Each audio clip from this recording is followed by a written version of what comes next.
Hello, my name is Brittany Newton. As a consultant on the multiple land reservoir plans developed by Tennessee Valley Authority, I would like to recommend some actions to mediate the negative impacts of TVA's preferred alternative.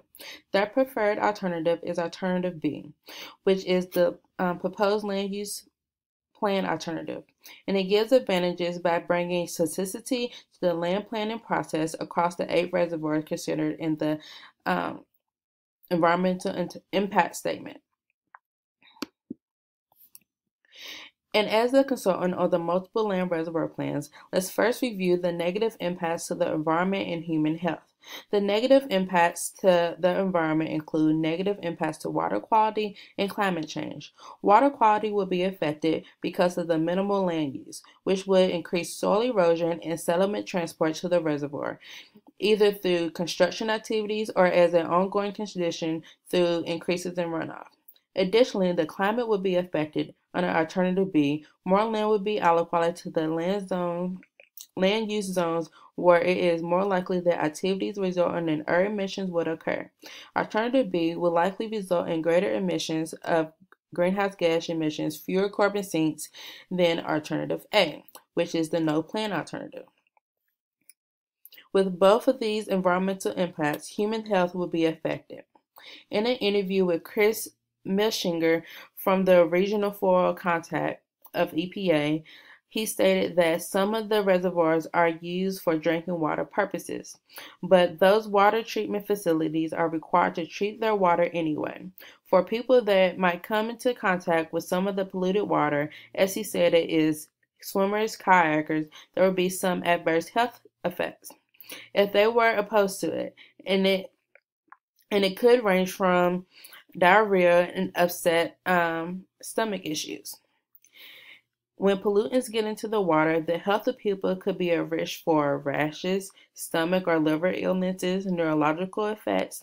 Additionally, having fewer carbon sinks and greater quantities of greenhouse gas emissions could change the global climate and bring human health consequences such as asthma or cardiovascular disease.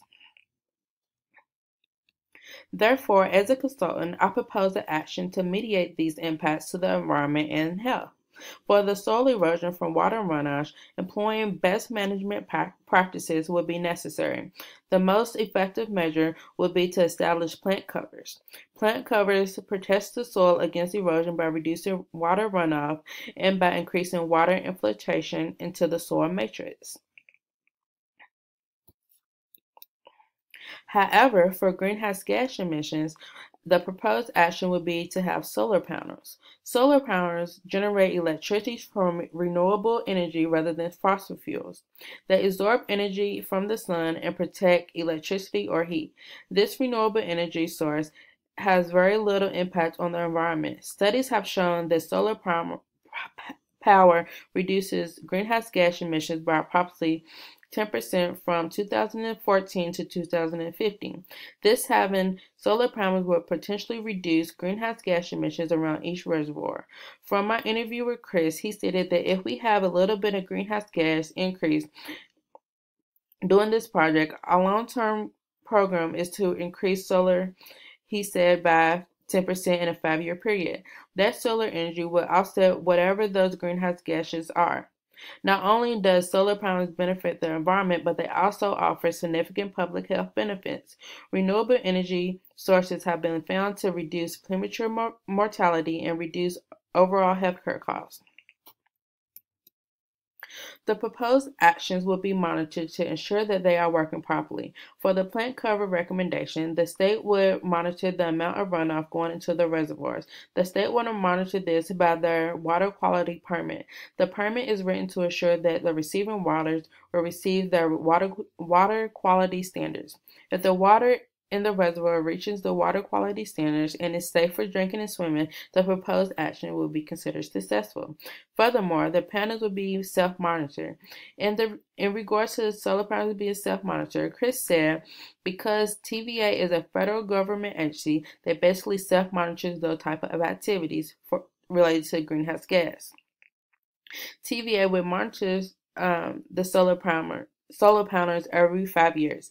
They will look at their entire grant and all the lands that they own and do an evaluation. This evaluation will include examining the amount of greenhouse gas emissions over a 5 year period. If the amount of greenhouse gas emissions has reduced since using the solar panel, then the proposed plan will be considered successful.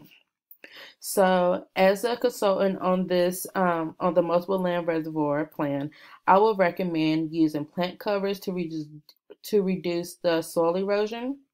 And I would also recommend using solar panels to counteract the greenhouse gas emissions. Thank you for your time.